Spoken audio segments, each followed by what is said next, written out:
राज्यसभा में मनोज झा ने ठाकुर का कुआं कविता का पाठ किया और बिहार की सियासत में जातीय जंग उबाल पर आ गया।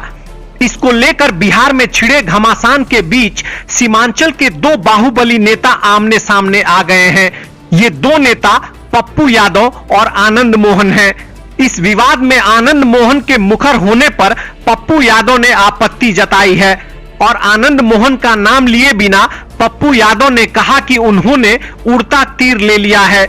पप्पू यादव का यह बयान इसलिए भी चर्चा में आ गया है क्योंकि उन्हें एक दौर में आनंद मोहन का धूर विरोधी माना जाता था। एक दौर ऐसा भी था जब दोनों के बीच की दुश्मनी बिहार की सियासत का हिस्सा रही। दुश्मनी इस हद तक कि ये दोनों नेता कभी एक दूसरे को गले लगाएंगे, इसकी कल्पना शायद ही किसी ने की हो। लेकिन कुछ दिन पहले आनंद मोहन की बेटी की सगाई के मौके पर ठीक ऐसा ही हुआ। करीब 3 दशक पहले ये दोनों ही नेता सीमांचल यानी कोसी और इसके आसपास के इलाके में अपने पैर जमाने की कोशिश में जुटे थे। पप्पू यादव पिछड़ों और यादवों को लेकर आगे बढ़ रहे थे तो राजपूत नेता आनंद मोहन सवर्णों को साधने में जुटे थे। इलाके में इन दोनों नेताओं ने खुद रॉबिन हुड वाली छवि बनाई थी। कहते हैं कि जब दोनों नेता कहीं जाते थे तो किसका काफिला ज्यादा लंबा होगा इस पर भी मुकाबला होता था। आनंद मोहन और पप्पू यादव दोनों ही साल 1990 में विधायक बने थे। आनंद मोहन सहरसा जिले की महिषी सीट से जनता दल के टिकट पर चुनाव जीते थे, जबकि पप्पू यादव को जनता दल ने टिकट नहीं दिया तो वो मधेपुरा के सिंहेश्वर से निर्दलीय ही चुनाव लड़े और जीत गए। 1990 में ही लालू प्रसाद यादव बिहार के मुख्यमंत्री बने थे। उस दौर में बिहार में पिछड़ों के लिए भी राजनीति का एक नया अध्याय शुरू हुआ था। इसी साल तत्कालीन प्रधानमंत्री वीपी सिंह ने मंडल कमीशन की सिफारिशों को लागू करने का ऐलान किया था। राजनीति के इस नए दौर में राजपूत नेता आनंद मोहन लालू से दूर होते चले गए, जबकि पप्पू यादव लालू के करीब आ गए। बीबीसी की एक रिपोर्ट के मुताबिक आनंद मोहन राजपूत बिरादरी के साथ अगड़ों की राजनीति करते थे और पप्पू यादव पिछड़ों की राजनीति करते थे। यहीं से आनंद मोहन और पप्पू यादव की दुश्मनी भी शुरू हुई थी। आनंद मोहन खुद मीडिया से बातचीत में कह चुके हैं कि लोग अपने अपने समर्थकों के लिए लड़ते हैं और उनकी लड़ाई कभी पप्पू यादव से नहीं बल्कि व्यवस्था से रही है।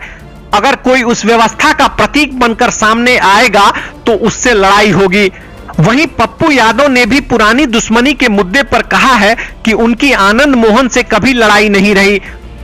पप्पू यादव भी अपने समर्थकों को सदियों से दबाए जाने की बात करते हैं।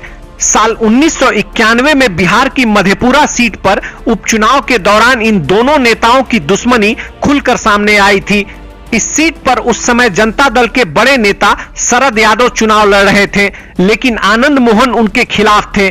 कहते हैं कि नवंबर 1991 में आनंद मोहन पर एक चुनावी सभा से लौटते हुए हमला हुआ था।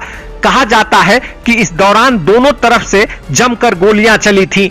इसमें आनंद मोहन के कुछ समर्थक घायल हुए थे। इसका आरोप पप्पू यादव पर लगा था।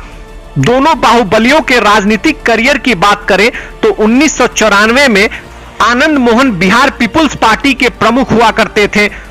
उन पर भीड़ के साथ मिलकर 5 दिसंबर 1994 को गोपालगंज के डीएम जी कृष्णैया की हत्या का आरोप लगा था। इसी आरोप में वो आजीवन कारावास की सजा भी काट चुके हैं। हाल ही में उन्हें नीतीश कुमार की सरकार ने नियम बदलकर जेल से आजाद किया है। आनंद मोहन खुद शिवहर से सांसद रहे हैं।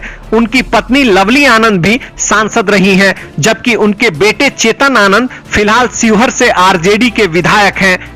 वहीं राजेश रंजन उर्फ पप्पू यादव सीमांचल की अलग अलग सीटों से कई बार लोकसभा चुनाव जीत चुके हैं। वो 1991, 1996, 1999 पूर्णिया से, फिर 2004 और 2014 में मधेपुरा से सांसद रहे हैं। पप्पू यादव स्वतंत्र उम्मीदवार के तौर पर भी चुनाव जीत चुके हैं। वो समाजवादी पार्टी और आरजेडी में भी रहे हैं। फिलहाल उन्होंने जन अधिकार पार्टी बनाई है। पप्पू यादव ने भी लंबा समय जेल में बिताया है। उन पर 1998 में माकपा विधायक अजीत सरकार की हत्या का आरोप भी था, जिसके लिए वो कई साल तक जेल में रहे। पप्पू यादव पर इसके अलावा भी कई अपराधों का आरोप लग चुका है। पप्पू यादव की पत्नी रंजीत रंजन सुपौल से कांग्रेस की सांसद रही हैं। फिलहाल वो कांग्रेस की ही राज्यसभा सांसद हैं।